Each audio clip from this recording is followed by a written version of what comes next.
नमस्कार, सत श्री अकाल, राम राम सा, खंबा गणी वणक्कम प्रणाम। आप सभी का ऑल्टरनेट मीडिया पे फिर से स्वागत है। मैं आपकी होस्ट गायत्री देवी। हमारे साथ जुड़े हैं पंकज जी। इस वक्त डेवलपमेंट्स काफ़ी इंटरेस्टिंग आ रही हैं। अगर हम न्यूज़पेपर उठा के देखें, तो रोज़ कोई ना कोई मॉड्यूल्स भारत में पकड़े जा रहे हैं, टेरर नेटवर्क्स। भारत इस वक्त 2 एजेंसीज़ की अटैक के अंदर है। One is ISI and the other is CIA. दोनों की गतिविधियाँ इस वक़्त लगातार बढ़ी हुई हैं। ऐसा लग रहा है जैसे भारत तो बाहर जूझ ही रहा है एक जंग से और एक घर के अंदर भी एक जंग चल रही है। Pankaj ji, a very warm welcome.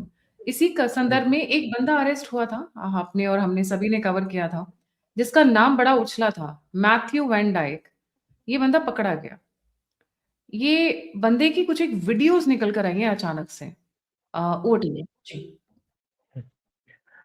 मुझे बहुत हैरानी हुई क्योंकि पहले ये मीडिया में बताया गया और बहुत जगहों पे ये कवर भी हुआ कि ये सीआईए का बंदा है। और फिर ये बताया गया कि इसने वेनेजुएला में काम किया है, सीरिया में काम किया है, इराक में काम किया है। इराक में बकायदा अपनी एक कंपनी बनाई थी और उसके डिस्यूज में गया था। फिर इंडिया में आया और गुवाहाटी के रास्ते ये मणिपुर में वैसे एरिया में गया जो कि फॉरेनर्स जहां अलाउड नहीं है। और फिर ये चुपचाप को चला गया म्यांमार में।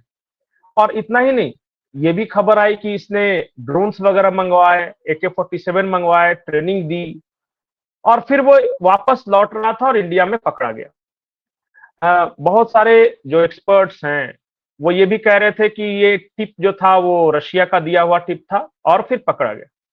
हैरानी मुझे इस बात को लेकर हुई कि इतना इंपॉर्टेंट एसेट जो कि इंडिया के पास है, उसके वीडियो कैसे रिलीज हो गए और लीक कैसे हो गए इसके लंगड़ाते हुए और व्हील चेयर पे। या तो जानबूझ के इसे लीक किया गया होगा, क्योंकि मुझे पूरा यकीन है कि अपनी एजेंसियां इतनी बेवकूफ तो नहीं है कि सीआईए के एजेंट का एक वीडियो इस तरह का लीक हो और वो लीक होने दे मीडिया में और कोई रिएक्शन न दे। जी, ये वाला व्हील चेयर से जा रहा है और एक जगह वो कंधे के सहारे लेके जा रहा हो। और वैंडेक इज नॉट नॉर्मल स्पाई जिसको आप कोई भी कह सकते हैं कि एबीसी कोई भी है सीआईए का। ये इतना महत्वपूर्ण है कि सर्जियो गोर जो कि एम्बेसडर हैं, उन्होंने डायरेक्ट अजीत डोभाल से बात की थी इसे लेकर। तो फिर ये उसका वीडियो कैसे आ गया? थोड़ा सा जब इस पूरे घटना को डिग आउट करेंगे, थोड़ा सा शेडी है, बहुत कुछ बताया नहीं जा रहा है ऑफिशियली, मीडिया को तो बिल्कुल नहीं बताया जा रहा है। लेकिन जब इस घटना को आप थोड़ा सा और डिग आउट कीजिएगा तो ये बहुत इंपॉर्टेंट है। मैं ये नहीं बता रहा हूं कि म्यांमार में क्या चल रहा है, केजीबी ने यूक्रेनियंस को लेकर क्यों टिप दिया, यूक्रेनियंस नागरिकों का क्या हुआ। मैं मोदी जी से इसे जोड़ के देख रहा हूं। और मैं आपको एक बहुत इंटरेस्टिंग कहानी बताता हूं कि ये कहानी थी 2012-13 की, जब नरेंद्र मोदी गुजरात के मुख्यमंत्री हुआ करते थे। उस वक्त ओबामा थे राष्ट्रपति। तो हिलेरी क्लिंटन की एक संस्था थी, वो आई गुजरात में और फिर वो काम करना चाहती थी वहां। आई थिंक उससे भी पहले था, 13 से भी पहले, 10 के आसपास, 2010 के आसपास। और वो काम क्या करना चाहते थे पता है? वैसे तो उन्होंने कहा था कि वो सोशल वर्क करना चाहते हैं, लेकिन वो जो संस्था में जो काम करने वाले लोग थे वो डीप स्टेट के लोग थे और वो ग्रेव तलाश रहे थे कि गुजरात दंगों में कितने लोग, कहां कहां ग्रेव्स हैं, कहां कहां दफनाए गए, इन सब को लेके। और उस वक्त मोदी जी ने मना कर दिया था। अगर आप 2009-10 के अखबार देखिएगा कुछ, तो बहुत कम मेंशन है, लेकिन है इस घटना के बारे में जिक्र। संस्था हिलेरी क्लिंटन की, समाज सेवा का काम, लेकिन पर्पस वो ग्रेव को डिग करना कि कितने मुसलमान मारे गए वगैरह। और वहां से ये पूरी कहानी शुरू होती है। लेकिन ये कहानी स्पीड अप होती है 2020 से। फिर मोदी जी प्रधानमंत्री बन गए, ओबामा के दोस्त हो गए, वो सब चलता रहा वहां पे। 2020 में एक बहुत टर्निंग पॉइंट आया हमारे देश में। 500 करोड़ का ड्रग्स कार्टेल पकड़ा गया मणिपुर में। और मणिपुर में जिस महिला के साथ पकड़ा गया, के पास ये पकड़ा गया, ये पूरा जो कंसाइनमेंट था, वो महिला म्यांमार की रहने वाली थी और उसकी शादी एक चाइनीज पर्सन के साथ हुई है। उसका जो हस्बैंड है वो चाइनीज है। आप जरा गौर कीजिए, 450 करोड़ में हमारा मंगलयान पहुंच गया। और 500 करोड़ का असाइनमेंट पकड़ा गया है वहां, कंसाइनमेंट मणिपुर में। और वहां से पूरी कहानी में ट्विस्ट आ गया। अब तक हो यह रहा था कि सीआईए कोशिश कर रही थी किसी तरह से म्यांमार में चाइना का फुटप्रिंट्स कम से कम हो, और 2021 के वो जो वहां तख्ता पलट हुआ उसके बाद ये दोनों के बीच जो वॉर चल रहा था। लेकिन इस कंसाइनमेंट के पकड़े जाने के बाद 2020 में फोकस थोड़ा शिफ्ट हुआ इंडिया की तरफ, सीआईए ने देखना शुरू किया और फिर वहां से सारा खेल हुआ। आप देख रहे हो कि जैसे ये वैंडैक पकड़ा गया, अचानक मणिपुर थोड़ा सा लेटअप हो गया है, फिर से वहां भी घटनाएं सामने आ रही हैं। एक के बाद एक अलग अलग राज्यों में पकड़े जा रहे हैं ये स्पाई नेटवर्क के लोग। अब तक जो पकड़े जा रहे थे वो आतंकवादी थे, जो आतंकवादी गतिविधियों में शामिल थे, लेकिन अब जो पकड़े जा रहे हैं वो स्पाई नेटवर्क हैं। जैसे आज ही पकड़ा गया है दिल्ली में बब्बर खालसा इंटरनेशनल का। कितने? वो क्योंकि आजकल एक पकड़े जा रहे हैं, दर्जन और जी, तो बब्बर खालसा इंटरनेशनल का पकड़ा जा रहा है। कश्मीर में पीएफआई और केरल में पीएफआई दोनों पकड़े गए और दोनों एक दूसरे से संबंधित थे और दोनों उसके स्पाई नेटवर्क के लिए काम कर रहे थे। असम में अल कायदा के पकड़े गए बांग्लादेशी, जो कि उस वक्त भी हमने ये कवर किया था। तो अलग अलग राज्यों में अब जो पकड़े जा रहे हैं ना, उसमें एक चेंज है। चेंज क्या है कि ये स्पाई वॉर चल रहा है। एक तरफ रॉ है हमारी एजेंसी और उसको कुछ टिप दे रही है केजीबी, जैसे कि मणिपुर वाले में दिया, और दूसरी तरफ वो आईएसआई है जिसमें आप बब्बर खालसा भी देख सकते हैं। लश्कर ए तोयबा का एक आदमी पकड़ा गया जो 14 साल से हमारे देश में था, 14 ईयर्स, और वो पकड़ा गया। तो सीआईए बैक कर रही है आईएसआई को, या सीआईए आईएसआई साथ मिलकर काम कर रही है। रॉ यहां उनके पूरे नेटवर्क को ध्वस्त करने में लगा हुआ है, और खास करके वो पूरा एरिया जब रेड कॉरिडोर वगैरह समाप्त हो गया ना, तो वो एक बहुत अच्छा इनके लिए बफर जोन था। वहां पे जाके ये छिपा करते थे, पहले नेपाल के रास्ते घुसे और फिर वहां पे वो छिप छिपा कर चले जाते थे नॉर्थ ईस्ट में। अब वो जो पूरा बस्ट हो गया है रेड कॉरिडोर, बहुत श्रिंक कर गया है, तो इनको छुपने की जगह नहीं मिल रही, इसलिए ये धड़ाधड़ पकड़े जा रहे हैं। क्योंकि वहां जो हमारी जो अर्धसैनिक बलों के फुटप्रिंट्स ज्यादा हो गए हैं, हमारे सरकार का अब रिट चलने लगा है वहां पे। तो ये भी एक बहुत बड़ा चेंज आया है। तो अभी जो ये पूरा गेम है कुछ इस तरह से है कि देखिए, ये बहुत सारे जगहों पे कवर हो गया है कि नॉर्थ ईस्ट को एक अलग क्रिश्चियन स्टेट बनाना चाहते हैं, या नॉर्थ ईस्ट में सीआईए अपना फुटप्रिंट बढ़ाना चाहता है, चाइना को पीछे धकेलना चाहता है, म्यांमार में वो करना चाहता है। अब गेम चेंज ये हो गया है कि ट्रंप नाराज है मोदी से, और कई कारणों से नाराज हैं। ये वेंडेक के कारण भी नाराज हैं। एक कारण ये भी हो गया सर्जियो गोर के रिक्वेस्ट के बाद भी उसे नहीं छोड़ा गया, वो भी एक नाराजगी की वजह है। पाकिस्तानी फ्रंट पे जो कुछ हो रहा है वो नाराजगी है। इंटरनेशनल फ्रंट पे जो हो रहा है, क्योंकि अभी जब ईरान पे अटैक कर रहे थे ये इजराइल और अमेरिका, तो इंडिया ने क्या किया कि 2019 से एक बंद था डील, मतलब हम कच्चा तेल ईरान से नहीं खरीद रहे थे, वो सैंक्शंस की वजह से, प्रेशर की वजह से। तो जैसे ही जंग छिड़ गई तो वो सैंक्शंस खत्म हो गया। तो इंडिया ने डिसाइड किया कि हम ईरान से अपना कच्चा तेल या ईंधन जो भी हम खरीदेंगे, क्योंकि हमारा वो स्टेट ऑफ हॉर्मुज बंद हुआ था उस वक्त, ये जो चल रहा था यहां जो प्रॉब्लम, उस वजह से। तो उस वजह से भी ट्रंप नाराज हैं, और इंडिया से नाराज होने की वजह से ही ये शहबाज शरीफ, आसिम मुनीर को खूब वो आगे बढ़ा रहे हैं। ये हमारा हीरो है, विश्व में शांति स्थापित करेगा। ट्रंप की पूरी कोशिश यह है, या आश्वासन यह है पाकिस्तान को, कि तुम्हें हम किसी भी कीमत पर अलग थलग नहीं होने देंगे दुनिया में, और किसी भी कीमत पे अब तुम्हें कोई टेररिस्ट स्टेट नहीं कह सकेगा, क्योंकि यू आर पीस नेगोशिएटर। और इसलिए सारी चिट्ठियां पाकिस्तान के थ्रू वो पास आउट कर रहे हैं।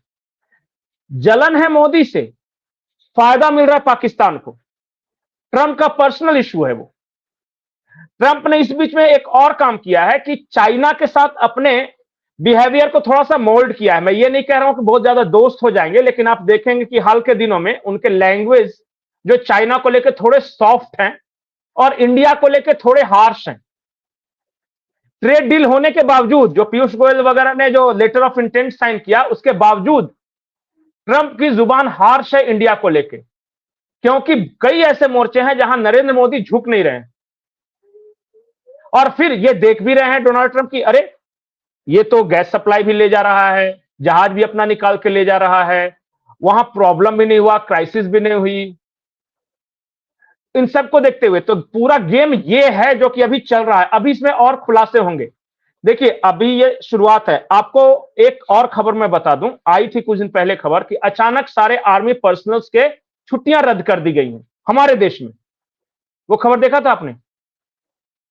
हमारे यहां जो सारे जवानों की छुट्टियां रद्द कर दी, वो स्पेसिफिक इनपुट था हमारे पास कि पाकिस्तान के कंधे पर बंदूक रखकर ट्रंप कुछ बड़ा खेल करने वाले हैं। मतलब वो किसी तरह चाह रहे हैं कि इंडिया को हम इंगेज करें एक ऐसे कॉन्फ्लिक्ट में जहां से वो फंसकर रह जाए, चाहे वो कॉन्फ्लिक्ट नॉर्थ ईस्ट में इंगेज हो जाए, वो बांग्लादेश से हो जाए, नॉर्थ ईस्ट में इंसर्जेंसी फिर से हो, या फिर वो अपने वेस्टर्न फ्रंट पे। एक बार इंडिया किसी भी कॉन्फ्लिक्ट में फंसा तो ट्रंप के लिए गेम खेलना आसान हो जाएगा। और ये बार बार डक कर दे रहे, वो तो बाउंसर तो मार रहे हैं अमेरिका वाले, लेकिन अपने देश के लोगों की गाली सुनकर भी नरेंद्र मोदी जी थोड़ा हुक कर रहे हैं कि जाने दो बॉल को। और यही चल रहा है, ये माइंड गेम है। अभी ये और चलेगा और ये प्रेशर इंडिया पे और बढ़ने वाला है। आप देखिएगा, अमेरिका और एंटी इंडिया स्टैंड आपको दिखेगा वहां पे। उनकी उम्मीद ये थी कि इंडिया पूरी तरह उनको सपोर्ट करेगा, लेकिन इंडिया का जो सॉवरेन फॉरेन पॉलिसी उनको पसंद नहीं आया। और ट्रंप उस तरह का आदमी भी नहीं है, उसको चाहिए पाकिस्तान जैसा वफादार। अभी एक और मैं आपको खबर बता रहा हूं, आपने देखा होगा कि नॉर्थ ईस्ट में कुछ हमले बढ़े हैं मणिपुर में, असम में। आपको याद होगा कि एक अपना जो असम राइफल्स का कैंप था, वहां पे रात को अटैक हुआ था।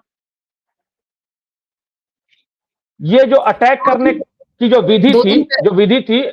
जी जी 2 दिन पहले भी मणिपुर के अंदर दंगे हुए हैं, शायद व्यूअर्स को ये पता नहीं होगा बिल्कुल क्योंकि अभी सबका ध्यान ईरान की तरफ ज्यादा चला गया है। पर पिछले 1 महीने में कम से कम 6 से 7 बार वहां पे वायलेंस हुआ है, झड़पें हुई हैं। मेन स्ट्रीम मीडिया कवर नहीं कर रहे हैं। हमने बिल्कुल। बीच बीच में कई बार कवर किया है जी। ये सारा मणिपुर को के जमीन को फिर से थोड़ा गर्म करना, ये असम राइफल्स के कैंप पे हमला करना। और असम राइफल्स के कैंप पे जो हमला हुआ उसमें स्पेसिफिक इनपुट ये है कि उसमें ऑक्टो हेलीकॉप्टर्स का इस्तेमाल किया गया आतंकियों की तरफ से। वो ऑक्टो हेलीकॉप्टर्स, आप 2016 की एक मैंने तस्वीर भेजी है वेंडेक की, वो इसने इराक में इस्तेमाल किया था बम गिराने के लिए। और ये खुद उसको ये करता है, वो असेंबल करता है। ये देखिए, ये 2016 की ये तस्वीर है। और ये जो छोटा छोटा जो इंस्ट्रूमेंट टाइप का आपके सामने लगा हुआ है, इसको ऑक्टो हेलीकॉप्टर्स कहते हैं। ये छोटे छोटे बम गिराने में, ऊपर से मार करने में ये सक्षम होते हैं। उसका ये असेंबलिंग में ये एक्सपर्ट है। ये ठीक असम राइफल्स के कैंप पे उसी वक्त हमला हुआ जब ये मणिपुर के आसपास था, और तब टिप मिली हमारे एजेंसियों को, तब इसको गिरफ्तार किया गया। तो CIA is very much active in north east. जो मेनलैंड है इंडिया में, वो सीआईए आईएसआई दोनों है। और अपने देश में अभी मीडिया की नजरों से दूर हम सिर्फ कवर करते हैं, यहां पे पकड़े गए, वहां पे पकड़े गए, वहां पे पकड़े गए। लेकिन अब उनके स्पाई नेटवर्क के बैकबोन को हम ध्वस्त करने के सिलसिले में आगे बढ़ चुके हैं।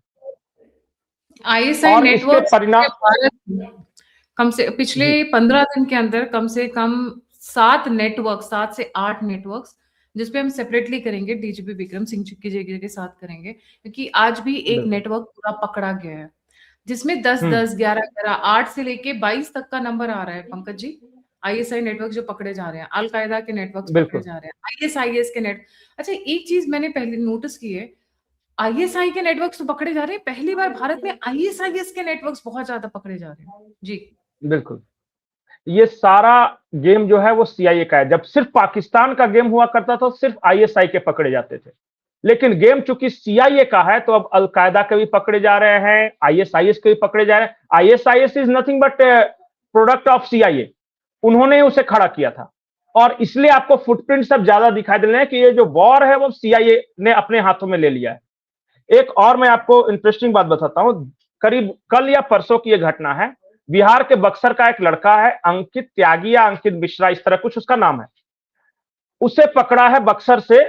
उसने क्या किया कि एक मेल भेजा है सीआईए को कि मैं प्रधानमंत्री नरेंद्र मोदी को मारने के लिए तैयार हूं, मुझे इतने पैसे दो और इतना समय दो मोदी जी को मारने के लिए। हालांकि ये फुलिश था, ऐसा करते नहीं और वो सीआईए वाले देंगे भी नहीं, ये कोई हल्का आदमी था। लेकिन 3 अटेम्प्ट ऐसे हो चुके हैं अब तक हमारे प्रधानमंत्री पर कि जो कि हार्म हो सकता था। जैसे एक पंजाब में गए थे नरेंद्र मोदी जी, तो आपको याद होगा मोदी जी ने आके कहा था कि जाकर बता देना चन्नी को कि मोदी वापस लौट आया, सकुशल वापस लौट आया है। एक वो अटेम्प्ट था। एक आपको याद होगा कि बांग्लादेश में एक मरा था, उसके बाद पुतिन अपने कार में लेकर गए थे एससीओ की मीटिंग के दौरान, उस वक्त भी ये काफी खबर आई थी। और एक पहले हुआ था जब नरेंद्र मोदी प्रधानमंत्री बनने वाले थे, तब पटना के गांधी मैदान में एक ब्लास्ट हुआ था और वो प्योर पाकिस्तानी नेटवर्क का इस्तेमाल करते हुए ब्लास्ट किया गया था। तो 3 अटेम्प्ट हो चुके हैं। देखने में ये मजाक लगता है, सुनने में भी लगेगा कि क्या बकवास बात कर रहा है, लेकिन हमने अपने एक प्रधानमंत्री को खोया है इसी स्पाई वॉर में। लाल बहादुर शास्त्री जी, उस वक्त भी केजीबी और सीआईए का स्पाई वॉर ही था वो, जो ताशकंद में जो कुछ हुआ है। और फिर से वो शुरू है। भले ही यूक्रेन उसका इग्निशन पॉइंट हो, कैटलिस्ट हो, लेकिन ये वो जो इस इलाके में और हमारा जो इलाका है म्यांमार, इंडिया, ये सब वो इलाके उनका बैटल ग्राउंड है। हम नहीं चाहते कि दूर से भी जरा भी अगर 1% भी संभावना हो तो हम अपने किसी भी बड़े नेता को इस लड़ाई में किसी भी तरह का नुकसान झेले। इसलिए मैं बोल रहा हूं कि ये बहुत जरूरी था वो दोनों के स्पाई नेटवर्क को तोड़ना, सीआईए वाला भी और जो केजीबी वाला। केजीबी वाला मैं इसलिए बोल रहा हूं कि वो भी तोड़ रहा है इंडिया। उड़ीसा में अभी 2-4 महीने पहले 3 पकड़े गए थे केजीबी के एजेंट्स, वो खबर देखिए उड़ीसा में। इससे पहले उड़ीसा में ही एक सिविल इंजीनियर उड़ीसा में मारा गया था, अचानक उसकी डेड बॉडी मिली थी। और एक और मिला था, आई थिंक कि वो कलकत्ता या दार्जिलिंग में, एक बच्चे का रशियन इंजीनियर जैसे टाइप कीजिएगा तो वो दिख जाएगा। तो ये उस वक्त ये आपस की लड़ाई में मार रहे थे एक दूसरे को। लेकिन भारत की भूमिका यह है कि हमें विदेशी स्पाई नेटवर्क नहीं चाहिए, हम सबको खलास करेंगे। और अभी चल रहा है वही, अंदर ही अंदर बहुत कुछ चल रहा है। एक कर्नल शेखावत है, ब्रिगेडियर अब हो गए, वो पूरी नॉर्थ ईस्ट, चिकन नेक और इस इलाके में पूरे इस तरह के इंटेलिजेंस ऑपरेशन के खिलाफ, जो काउंटर इंटेलिजेंस ऑपरेशन होता है, उसके बारे में बहुत कुछ जानते हैं, बहुत कुछ बताएंगे, काफी इंटरेस्टिंग है। तो मुझे लगता है अगर कभी उनको लाइन अप कर सके तो करेंगे। बहुत अंदर की बातें उनके पास है और उन्होंने पूरे एक बार तो ब्रेक किया है 2002-2003 के आसपास। तो वो सारी बात जानते हैं कि कहां कहां कैसे कैसे ये लोग काम करते हैं, क्या होता है। ऊपर से हमें कुछ नहीं दिखाई देता। आम भारतीय मरा जा रहा है कि बंगाल में ममता जीतेगी या बीजेपी जीतेगी, मरा जा रहा है कि वो कास्ट वाला कहीं, तो ये आमतौर पे क्या मतलब, हमें ज्यादा दिक्कत हो गया तो एलपीजी का शॉर्टेज, बस वी आर हैप्पी गाइज। लेकिन अंदर ही अंदर एक वॉर चलता रहता है और हर रोज चल रहा है, पर डे चल रहा है। दिल्ली का लाल किला का जो धमाका हुआ था, उसके बाद एक महिला ब्रिगेड पकड़ी गई थी जिसको अल हुदा बोलते हैं, वो भी वेरी मच एक्टिव था और वो आतंकी घटनाएं नहीं करते थे, वो सिर्फ इंटेलिजेंस प्रोवाइड करते थे इस नेटवर्क को, अल हुदा। तो बहुत सारे चीजें हैं, लेयर्स हैं, सब लेयर्स हैं, लेकिन ये कहानी धीरे धीरे धीरे धीरे डिकोड करना होगा और आएगा सामने। अभी 3 से 4 महीने और रुक जाइए, कुछ बहुत बड़ी घटना या बहुत बड़ा रहस्य उद्घाटन ये चल रहा है, अभी ऑनगोइंग ऑपरेशन है जी।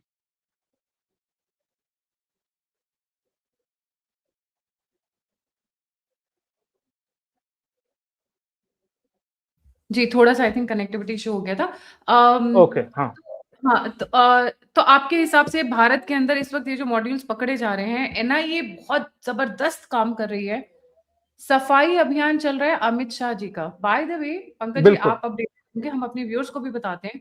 एनआईए आईबी में ओवरऑल हुआ है पिछले 1 साल के अंदर हज़ारों भर्तियाँ हुई हैं। आप थोड़ी रोशनी डालना चाहेंगे? ये जो क्योंकि इतनी जल्दी इतने मिशंस को कंप्लीट करना पंकज जी लिमिटेड रिसोर्सेज में बिल्कुल। पॉसिबल नहीं है। इस बार के बजट के अंदर आईबी का बजट बढ़ाया गया है ऑन रिकॉर्ड। ये पहले नहीं हुआ है आज से पहले। Over to you. देखिए, स्टेप बाय स्टेप करना था। हमारा जो पहला चैलेंज था इंटरनल सिक्योरिटी का, वो था नक्सलिज्म, वो जो लाल आतंकी, अर्बन नक्सल्स वगैरह ये होता है। दूसरा हमारा जो सिक्योरिटी थ्रेट था वो था जो विदेशी जासूसी एजेंसियां और उनके एजेंट्स, वो था। और तीसरा स्टेप ये है कि हम अपनी सुरक्षा को, जैसे कि उसमें साइबर सिक्योरिटी भी है, बहुत सारा ये है, तो सबके लिए एक थ्री प्रॉन्ग स्ट्रेटजी बना था। 2018 में ये बना था, ठीक लोकसभा चुनाव के पहले, क्योंकि लोकसभा चुनाव में इतना ज्यादा शोर रहता है पॉलिटिकल कि वो मामला पूरा दब गया, लेकिन प्लानिंग उसी वक्त की थी। और एक एक करके आपने देखिए, हमने टेक्नोलॉजी के माध्यम से ये जो पूरे नक्सल को खत्म किया पहले जंगलों से। अमित शाह ने कहा है कि जो अगला हमारा स्टडी है वो अर्बन नक्सल्स के खिलाफ, हम बहुत रूथलेस होने वाले हैं। और होता ये था, ये सब आपस में इंटरलिंक्ड है। जैसे मैं आपको बता रहा हूं, पहले जैसे ही कोई इस तरह का आतंकवादी पकड़ा जाता था तो सीधे ये ह्यूमन राइट्स वाले, एनजीओ वाले आके शोर शराबा शुरू कर देते थे, जैसे अभी हिडमा वाले में किया था। हालांकि इनका इकोसिस्टम को बहुत श्रिंक कर दिया है मोदी सरकार ने, लेकिन फिर भी आप देखिए कि जब हिडमा मारा गया तो ये कैसे दिल्ली में पॉल्यूशन के नाम पे खड़े हो गए, तुम जितने हिडमा मारोगे घर से। आप याद कीजिए 17-18 का वो दौर की, जैसे ही कोई आतंकवादी पकड़ा जाता था वो आतंकवादी चैलेंज करके कहता था कि मैं छूट जाऊंगा, तुम मुझे ज्यादा दिन तक बंधक नहीं रख सकते। और फिर अब पूरा वकील, एनजीओ वाले, ह्यूमन राइट्स वाले एक्टिव हो जाते थे। मुझे याद है कि कश्मीर में उस वक्त यूपीए की सरकार थी, एक वहां ब्रिगेडियर रैंक के अधिकारी थे, उनके जीओसी को वो पूरी भीड़ ने घेर लिया था और वो लिंच करने वाला था। इन्होंने हवाई फायरिंग किया उनको, भीड़ को भगाने के लिए, अपने जीओसी के बचाने के लिए। बाद में इंक्वायरी में इनको सस्पेंड कर दिया गया कि तुमने फायरिंग क्यों की, हवाई फायरिंग क्यों की। एक और तस्वीर याद होगी कश्मीर की, जब वो जीप के आगे बांध कर ले जा रहे थे पत्थरबाजों से, वो वाला उस वक्त का दौर याद कीजिए कि कितनी विपरीत परिस्थिति में सरकार की मदद मिलती थी। ये कर्नल पुरोहित वाला मामला देख लीजिए ना, आज तो कर्नल वो ब्रिगेडियर हो गए, सॉरी अब मैं कर्नल पुरोहित नहीं, हमें ब्रिगेडियर कहना होगा। लेकिन वो किन कंडीशंस में पकड़े गए, क्यों पकड़े गए, ये पूरा नेटवर्क एक अलग कहानी है वो। तो उस वक्त के मुकाबले और आज के मुकाबले वो सारे इनको जो बचाने वाले वो अर्बन नक्सल्स होते थे। वो कोई पत्रकार के भेष में रहेगा, कोई लेखक के भेष में रहेगा, कोई पता चला कि ये एनजीओ चलाने वाला रहेगा, कोई ह्यूमन राइट्स ऑर्गेनाइजेशन रहेगा, कोई वकील रहेगा, और ये सारे मिलकर हुआ करना शुरू करते थे जैसे ही कोई आतंकी पकड़ा जाता था। और इसलिए आतंकियों को भरोसा था कि हम छूट जाएंगे। अब वो भरोसा खत्म हो गया। वेंडेक जैसे ही पकड़ा गया, इन्होंने कोशिश की फिर से नॉर्थ ईस्ट को गर्म करने की, या फिर ये, लेकिन सक्सेस अभी उनको वो मदद नहीं मिल पा रही है। अभी हाल में आपने देखा होगा कि एनजीओ के माध्यम से जैसे ही वेंडेक पकड़ा गया, भारत सरकार ने वो एनजीओ वाला कानून लाया, एफआरसीए रूल में चेंज, खूब हंगामा किया, कांग्रेसियों ने किया, राहुल गांधी ने खुद स्टेटमेंट दिया, सब कुछ, लेकिन क्या हो गया, तुरंत डाई डाउन। क्योंकि उनको पता था कि अगर वो नहीं करेंगे एफआरसीए वाला तो फिर ये हंगामा करेंगे, मणिपुर को फिर से ये ज्यादा गर्म करेंगे। तो ये सब आपस में इंटरलिंक्ड है। तो ये सारे एक एक चीज, धीरे धीरे घर की सफाई हो रही है, बहुत कचरा है, समय लगेगा। नक्सलवाद, अर्बन नक्सल्स, एनजीओज, मिशनरीज, जासूसी एजेंसियां, स्पाई नेटवर्क, आईएसआईएस, बहुत, कितना बब्बर खालसा, तो कितना, मुझे लगता है कि नॉर्थ ईस्ट में ही कम से कम 50 के आसपास होंगे, एनएससीए ना, वो सारे लोग थे। एक एक करके धीरे धीरे धीरे धीरे धीरे धीरे हो रहा है। थोड़ा तो समय लगेगा लेकिन ये हो जाएगा। लेकिन हमें जो नजर रखनी है वो अभी जो स्पाई वार चल रहा है, अभी जो भी गिरफ्तारियां हो रही है, कोई भी एक्टिव आतंकी नहीं है, सब इंटेलिजेंस प्रोवाइडर है, सब इंटेलिजेंस प्रोवाइडर और सब स्लीपर सेल्स की तरह काम करते हैं। बिल्कुल बिल्कुल बिल्कुल। राइट। कम से कम पिछले 15 दिन के अंदर कम से कम 7 से 8 नेटवर्क्स पकड़े गए हैं। Will be discussing all of them one by one, but hats off to NIA and IB, इस वक्त वो बहुत जबरदस्त तरीके से काम कर रहे हैं। देखिए ये जो छुपे हुए बैठे हुए हैं ना कोने कोने में, इनको ढूंढ ढूंढ कर निकालना is not an easy job. ये आजकल, अच्छा एक चीज और है पंकज जी, तिलमिलाहट बड़ी हुई है कि भारत में कुछ करना है, कुछ तो बड़ा करना है, कोई तो धमाका करना है। उस चक्कर में ये सक्रिय हो रखे हैं ना, जैसे वो एक पहुंचे थे सीसीटीवी कैमरा लगाने, लाइव स्ट्रीमिंग करना था, पहलगाम से लेके दिल्ली तक का हर रोड, हर रेलवे स्टेशन, मिलिट्री मूवमेंट, सब कुछ लाइव स्ट्रीमिंग। और क्या नया आइडिया, सोलर कैमरा, वाह, कि मतलब उसको आपको बिजली की भी जरूरत ना पड़े। उसी बेवकूफी में पकड़े गए। वैसे आईएसआईएस का जो नेटवर्क पकड़ा गया तेलंगाना आंध्रा की साइड पे, वो लोग भी बॉम्ब बनाने के तरीके सीख रहे थे। मतलब ये नेटवर्क्स इस वक्त तिलमिलाए हुए हैं कि कहीं तो बॉम्ब विस्फोट कर दें, कहीं तो पाकिस्तान इंडिया करवा दें। और इसी सिलसिले में मैं देखती हूँ ख्वाजा आसिफ का बयान जो आया था, अगर आपको याद हो तो, कहा ना कि भारत फॉल्स फ्लैग ऑपरेशन करेगा। मतलब यहाँ पे कोई आपके भेजे हुए नुमाइंदे, आपके भेजे हुए जो आईएसआई के नेटवर्क्स पकड़े जा रहे हैं, वो कोई हरकत करेंगे और उसको ये बोल देंगे कि फॉल्स फ्लैग ऑपरेशन किया था, जैसी कोई युद्ध जैसी स्थिति होगी। ओवर टू यू जी। Top Lashkar-e Taiba commander has shockingly claim that Pakistan current US Iran mediation stature is बिल्कुल, build on the Pahalgam terror attack in Kashmir where 26 civilians were brutally killed in 2025। ये बहुत ही बिल्कुल, इम्पोर्टेंट वो आ रहा है, डेवलपमेंट आ रहा है जी। आपका इस पे क्या कमेंट होगा? बिल्कुल। देखिए, मेरा जो पहला पर्सनली ये मानना है कि वो जो पहलगांव जो टेरर अटैक था, that was also operation of CIA plus ISI combined. Equipments Chinese इस्तेमाल हुए थे, लेकिन जब आप पूरी अच्छी तरह उसको स्टडी कीजिएगा तो वो जानबूझकर भारत को उकसाने के लिए, या मकसद ही यही था कि भारत को जरूर रिएक्ट करेगा, और रिएक्ट करेगा तो मैंने कहा ना कि बार बार अमेरिका, सीआईए की एक कोशिश यह है कि एक किसी भी तरह के कॉन्फ्लिक्ट में भारत एक बार इंगेज हो, उसके बाद हमारा काम आसान हो जाएगा। और वहीं से बिल्कुल सही कहा उसने, और करेगा। अभी फिलहाल इंडिया को बहुत सावधान रहना होगा, बहुत सावधान, क्योंकि अभी बहुत कुछ होने वाला है। और जब तक ये पूरा सफाई अभियान पूरा नहीं हो जाता, तब तक देखिए हमें तो, अभी आपको याद है अहमदाबाद में हैदराबाद से एक डॉक्टर जा रहा था, उसने एक रेसिन पॉइजन लेके रखा था, वो अहमदाबाद के वाटर सप्लाई में उसको मिलाने वाला था, उस पॉइजन को। तो अभी बहुत तरह से कोशिशें होंगी, थोड़ा सा आंख कान खोल के रखना होगा। अब बाकी सरकार तो अपना काम कर ही रही है।